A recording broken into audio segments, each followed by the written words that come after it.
This topic has always been important to me because when I read Stephen Covey's 7 Habits of Highly Effective People, I remember one of the things that he teaches in his book is the habit of starting with the end in mind.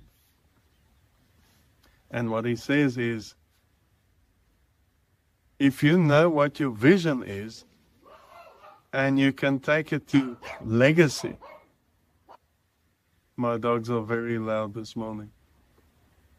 We have a hiking path passing by just next to our house. So especially on a Sunday morning like this beautiful, cool Sunday morning in the Algarve, we have hikers passing by quite regularly, and so the dogs freak out a bit.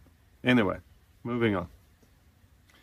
So Stephen Covey teaches us that if you understand what your vision is for your life, if you understand what you'd like your legacy to be, and you work your way back from that